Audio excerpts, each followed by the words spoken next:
کوئی شریعت نے قید نہیں لگائی، لیکن ایک بات ضرور یاد رکھنا، آپ عشاء ضرور جماعت کے ساتھ پڑھنا اور فجر جماعت کے ساتھ پڑھنا۔ 3-4 بجے رات تک بندہ جاگتا ہے، اس کے بعد فجر کے وقت سو جاتا ہے، ایسی راتیں جاگنے سے کوئی فائدہ نہیں۔ اب تو نوجوانوں کے ہاتھوں میں موبائل آ گیا اور وہ پورے طور پر رات جاگ رہے ہیں موبائل لے کر کے، اس پر سیریل دیکھ رہے ہیں، کئی پورے طور پر ٹیوٹر کمپیوٹر اور گوگل ماسٹر بنے ہوئے ہیں۔ یہ ایسے راتیں جاگی جا رہی ہیں، یہ فضول باتیں ہیں، ان سے اپنے آپ کو بچاؤ۔ اس موبائل نے بیڑا غرق کر کے رکھا ہوا ہے، اس موبائل نے باپ بیٹے کے دل سے باپ کی محبت کو کم کر دیا ہے، اس موبائل نے پورے طور پر شوہر کے دل سے بیوی کی عزت کو گھٹا کے رکھ دیا ہے، اس موبائل نے کتنی بیٹیوں کو ماں سے دور کر دیا، اس موبائل نے کتنے بچوں کو برباد کر دیا، اس موبائل نے کتنی تباہکاریاں مچائی ہیں، کتنے بیٹے باغی بن گئے اپنے والد کے، کتنی بیٹیاں باغی بن گئی اپنی والدہ کی، اس موبائل کی وجہ سے۔ یہ موبائل امت کے لیے ناسور بنتا چلا جا رہا ہے۔ نوجوانوں حتی الامکان اس سے بچنے کی کوشش کرو، اس کو صحیح استعمال کرو۔ ایک تنظیم ہے، اس کی رپورٹ کے مطابق ملک ہندوستان کے پورے طور پر 75% نوجوانوں نے اپنے موبائل کے ساتھ نیٹ کو کنیکٹ کر رکھا ہے۔ ہاں وہ اس موبائل کے اوپر فوش چیزیں دیکھتے ہیں، اماں سے چھپا کر، ابا سے چھپا کر، بڑی ابا سے چھپا کر۔ اگر سردی کا موسم ہوتا تو لحاف کے اندر، گرمی کا موسم ہوتا تو چھت کے اوپر، یہ سوچ کر کے اب ابا سو گئے ہیں، اماں سو گئی ہیں، بڑی ابا سو گئی ہیں، ہمارا نوجوان بدترین قسم کے مناظر دیکھتا ہے، لیکن وہ بھول جاتا ہے بے شک تیری ماں تو سوئی ہوئی ہے، بے شک تیرا باپ تو سویا ہوا ہے، تیری بہنیں تو سوئی ہوئی ہیں، لیکن تیری ماں، تیرے باپ، تیری بہنوں کو پیدا کرنے والا رب العالمین ابھی بھی جاگ رہا ہے۔ لا تأخذہ سنہ، اس اللہ کو اونگ بھی نہیں آتی، ولا نوم، اس اللہ کو نیند بھی نہیں آتی۔ تم ابا سے چھپا رہے ہو، بتاؤ تم اللہ سے چھپا پاؤ گے؟ نہیں چھپا سکتے۔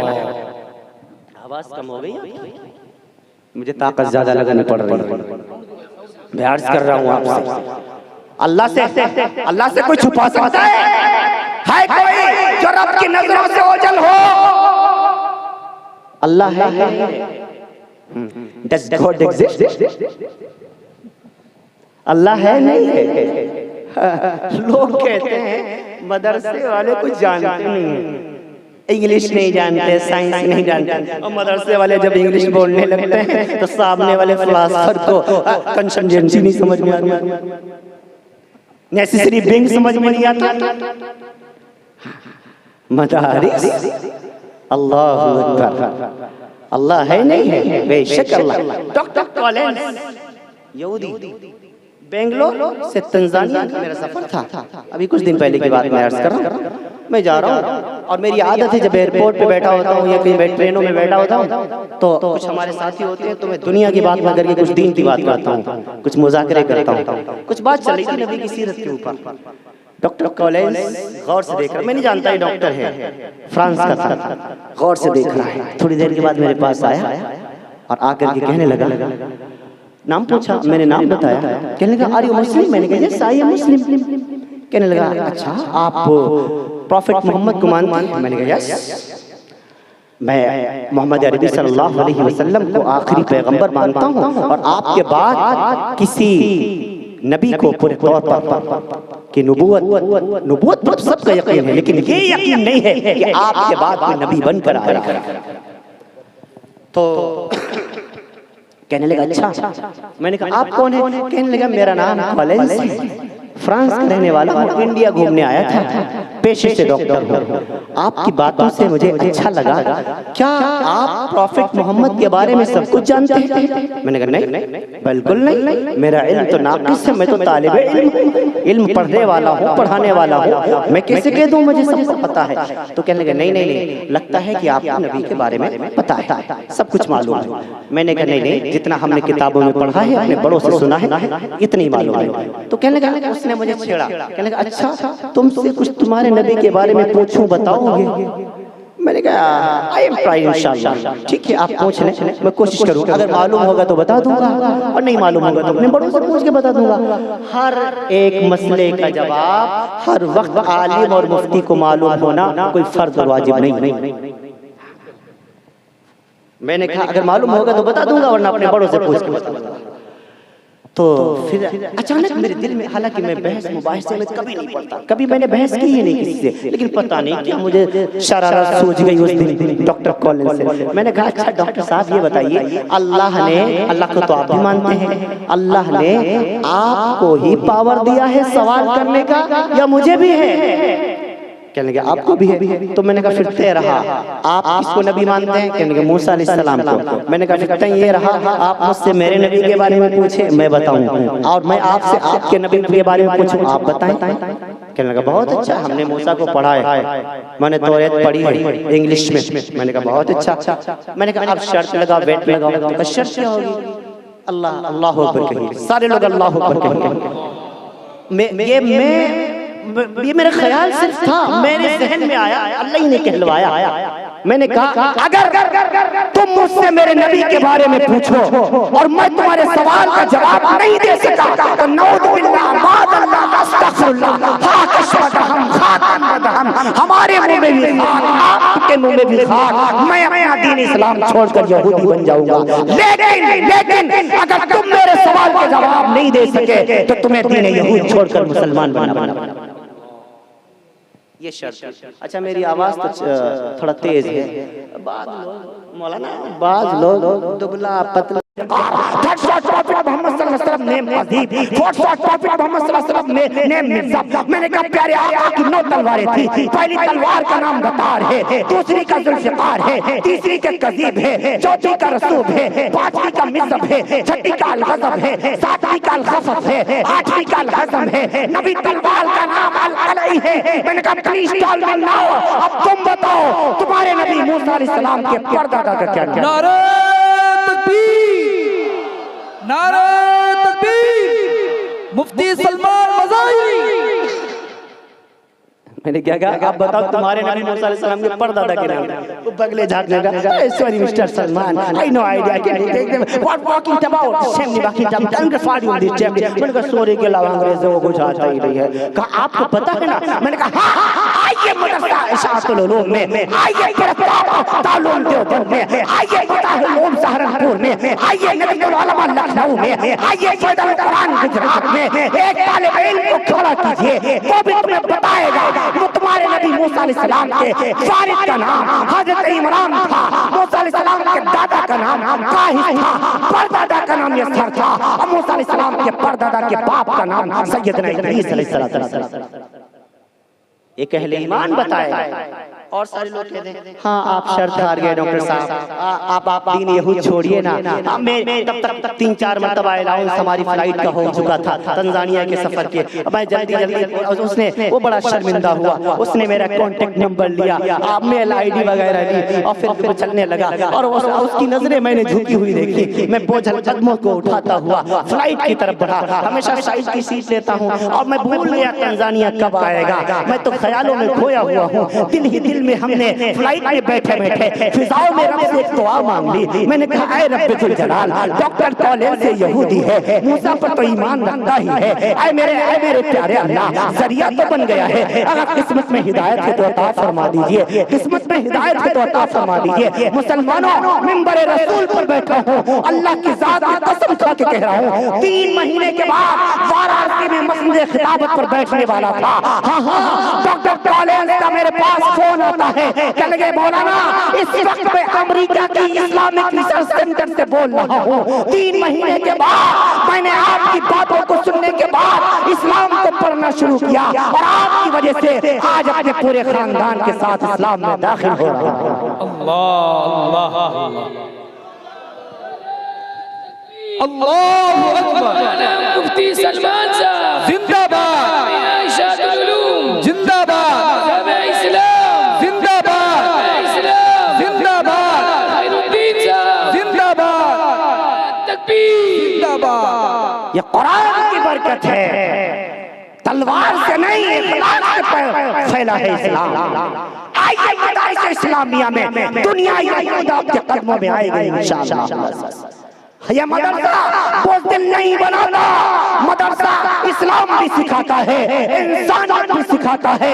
ان مدرسوں میں سکھایا جاتا ہے ماں کے ساتھ سلوک کیسے کرنا ہے. ان مدرسوں میں بتایا جاتا ہے بیٹے ماں ہاتھ پر تیری بہن کا کیا حق ہے. ان مدرسوں میں بتایا جاتا ہے تجھ پر تیرے پڑوسی کا کیا حق ہے. ان مدرسوں میں سمجھایا جاتا ہے اگر پڑوسی غیر مسلم ہے تو اس کے ساتھ کیسا سلوک کیا جاتا ہے.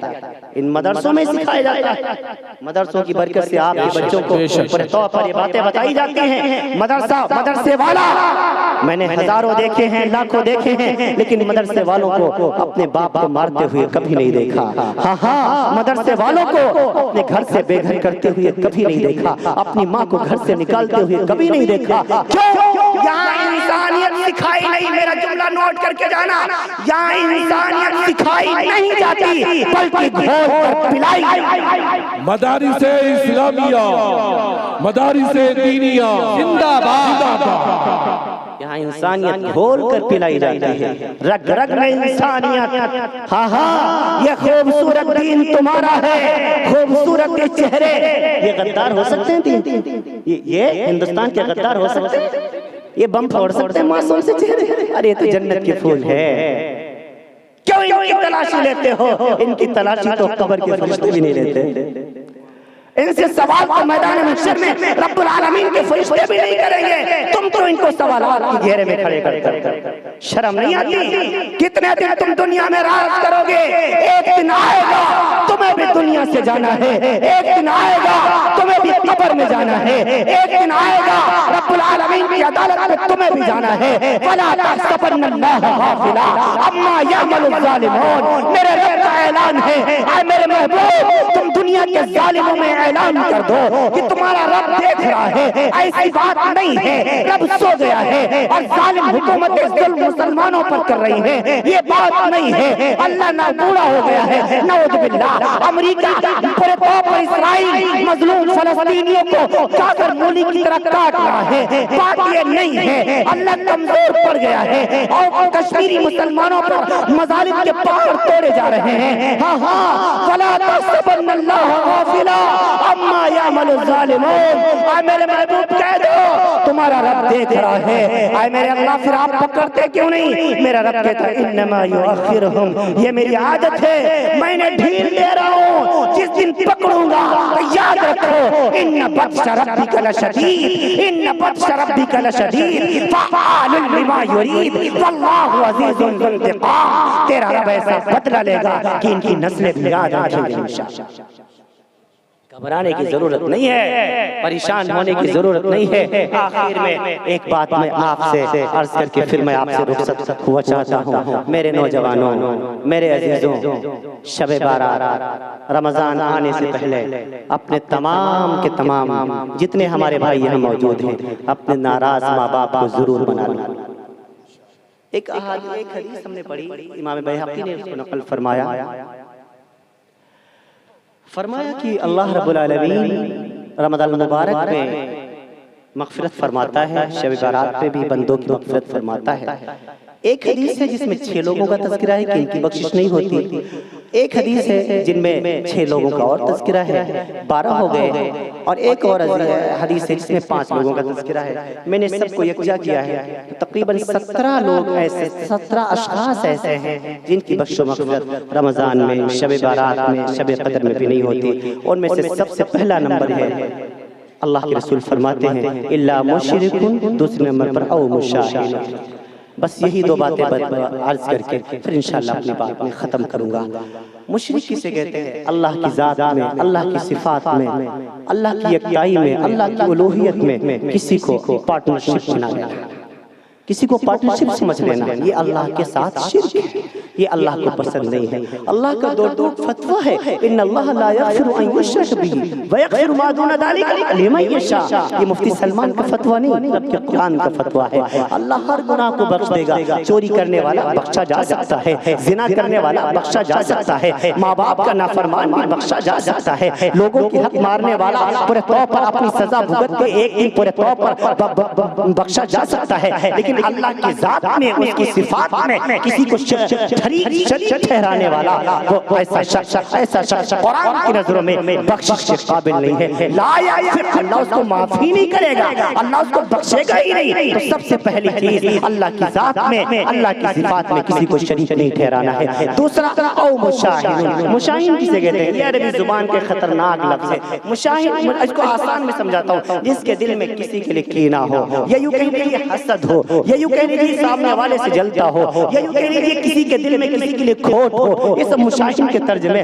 المنجد جو عربی زبان کی مشہور معروف لغت ہے، اس کے اندر آپ کو یہ مل جائیں گے۔ بہرحال میں عرض کر دوں، ان دو گناہوں سے اپنے آپ کو بچانے کی کوشش کرو۔ تیسرے نمبر پر فرمایا والدین کی نافرمانی کرنے والا، والدین کی نافرمانی کرنے والا ایسا شخص بھی پورے طور پر، ایسا شخص بھی بخشش کے قابل نہیں ہے۔ ہاں اس حدیث کی روشنی میں ایسے شخص کی نمازیں قبول نہیں کی جاتی، روزے قبول نہیں کیے جاتے۔ پیارے آقا سے پوچھا گیا یا رسول اللہ قیامت کب آئے گی؟ یسألونک عن الساعة ایان یوم القیامہ، اے میرے محبوب آپ سے قیامت کے بارے میں پوچھتے ہیں، ان سے کہو فَإِذَا بَرِقَ الْبَصَرُ وَخَسَفَ الْقَمَرُ وَجُمِعَ الشَّمْسُ وَالْقَمَرُ يَقُولُ الْإِنسَانُ يَوْمَئِذٍ أَيْنَ الْمَفَرُّ كَلَّا لَا وَزَرَ إِلَىٰ رَبِّكَ يَوْمَئِذٍ الْمُسْتَقَرُّ۔ یہ سب قیامت کا تذکرہ اللہ سورہ قیامہ میں پورے طور پر فرما رہا ہے۔ اے میرے محبوب ان سے کہو فِيمَا أَنْتَ مِنْ ذِكْرَهَا إِلَىٰ رَبِّكَ مُنْتَهَاهَا، رب ہی جانتا ہے قیامت کب آئے گی۔ ابو ہریرہ بیٹھے ہیں، ابو سعید بیٹھے ہیں، حضرت حنظلہ بیٹھے ہیں، مبشر بیٹھے ہیں رضی اللہ تعالیٰ عنہ۔ ابو ہریرہ نے پوچھ لیا یا رسول اللہ اچھا یہ ٹھیک ہے یہ مت بتائیے، فیما اللہ نے کہہ دیا ہے فیما انت من ذکرہ الی ربک منتہا،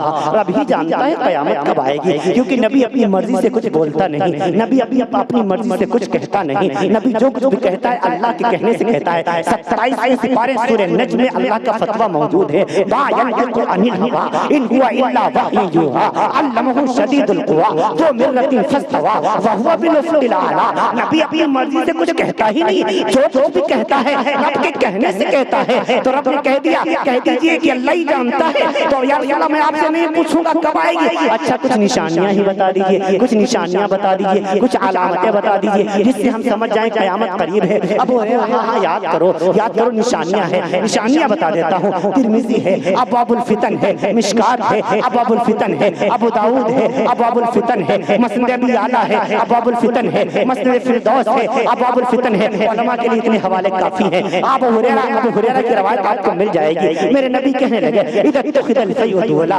والامانة مغنما والزکاة مغرما وتعلم لغیر الدین واعطاء الرجل امرأته واعقى امه وادنى صديقه واقصى اباه وظهرت الاصوات في المساجد وساد القبيلة فاسقهم وكان زعيم القوم ارجلهم واكرم الرجل مخافة شره وظهرت القينات والمعادن وشربت الخمور ولان آخر هذه الامة اولها رواه الترمذی۔ میرے نبی کہنے لگے ابو ہریرہ نشانیاں تو بہت ساری ہیں لیکن کچھ مختصر میں یہ بتایا دیتا ہوں، اس میں 15 نشانیاں بیان کی گئی، میں 15 کو چھوڑتا ہوں، صرف دو پر اکتفا کرتا ہوں کیونکہ وقت کافی ہو رہا ہے۔ میں عرض کر دوں میرے نبی نے فرمایا ایک نشانی یہ بھی ہے، ایک نشانی یہ بھی ہے وَأَطَاعُ الرَّجُلُ امْرَأَتَهُ وَأَقَوْمُهُ، بیٹا اپنی بیویوں کے تلوے چاٹے گا، وَأَقَوْمُهُ ماؤں کو دھکا دے گا، وَأَدْنَى صَدِيقُهُ وَأَقْصَابَهُ بیٹا اپنے دوست کو گلے سے لگائے گا اور باپ کو گھر سے باہر نکالے گا۔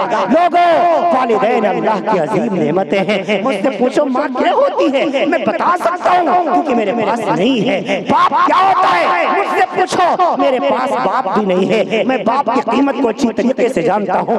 باپ تو 12 سال پہلے دنیا سے رخصت ہو چکا، تیسرا چوتھا سال چل رہا ہے، میری ماں بھی مجھے چھوڑ کے چلی گئی۔ لوگوں ماں باپ دوبارہ نہیں ملا کرتے، ماں باپ دوبارہ نہیں ملا کرتے۔ ایک بات میں ذمہ داری سے علماء کی موجودگی میں کہتا ہوں، جب تک میری ماں زندہ رہی، جب تک میری ماں زندہ رہی، مجھے کسی کی دعا کی ضرورت نہ پڑی۔ جب بھی کچھ معاملہ پھنستا تھا ماں سے کہہ دیتا تھا، پیاری ماں، اماں جان، امی جان، فلاں کام پھنس گیا ہے تو اللہ سے دعا فرما دیجئے۔ میری ماں تہجد کے وقت اٹھ کر رب سے کہہ دیا کرتی تھی، اللہ میرا کام بنا دیا کرتا تھا۔ 4 سال ہو گئے ماں کی دعاؤں سے محروم ہو گیا، 12 سال ہو گئے باپ کی شفقت سے محروم ہو گیا، نہ میرے پاس ماں ہے نہ میرے پاس باپ ہے۔ ہاں تمہارے موجود ہیں، جانا ان کی قدر کرنا، جانا ان کی قدر کرنا۔ ہاں کیونکہ چلے گئے دوبارہ نہیں ملیں گے۔ رب نے ہمیشہ قرآن کریم میں اصول بیان فرمایا، اپنی اطاعت کے ساتھ رسول کی اطاعت کا حکم دیا، لیکن ایک مقام 15واں سپارہ سورہ بنی اسرائیل میں ایسا ہے جہاں رب العالمین نے اپنی عبادت کے ساتھ ماں باپ کی اطاعت کا حکم دیا ہوا ہے۔ وَقَضَىٰ رَبُّكَ أَلَّا تَعْبُدُوا إِلَّا إِيَّاهُ وَبِالْوَالِدَيْنِ إِحْسَانًا۔ وَقَضَىٰ رَبُّكَ، فیصلہ آ گیا تیرے رب ذوالجلال گیا۔ علامہ راضی نے تفسیر کبیر میں لکھا، آلوسی نے روح المعانی میں لکھا، حافظ عماد الدین ابن کثیر نے تفسیر ابن کثیر میں اس کی تفسیر کرتے ہوئے لکھا، علامہ قاضی ثناء اللہ پانی پتی مجددی رحمت اللہ تعالی علیہ نے تفسیر مدہری میں لکھا، علامہ جلال الدین عبد الرحمن السیوطی نے الاتقان فی علوم القرآن میں اس کی تفسیر کرتے ہوئے لکھا، وَقَضَىٰ رَبُّكَ، فیصلہ آ گیا تیرے رب ذوالجلال کا۔ کس بات پر؟ جج بن گیا تیرا رب، حکم سنا دیا تیرے رب نے، فیصلہ سنا دیا تیرے رب نے۔ کس بات پر؟ اللہ تعبدوا الا اياه، تجھے عبادت تو اللہ کی کرنی ہے۔ وبالوالدین احسانا، اپنے والدین کے ساتھ حسن سلوک کرنا ہے۔ فإما يبلغنك عندك الكبر أحدهما أو كلاهما ولا تقل لهما أف ولا تنهرهما، یہ دونوں یا دونوں میں سے ایک جب بڑھاپے کی حالت کو پہنچ جائیں تو بہت نرمی سے ان سے بات کرنا۔ تقل لهما قولا كريما، بہت نرمی سے بات کرنا، نرم لہجے میں بات کرنا۔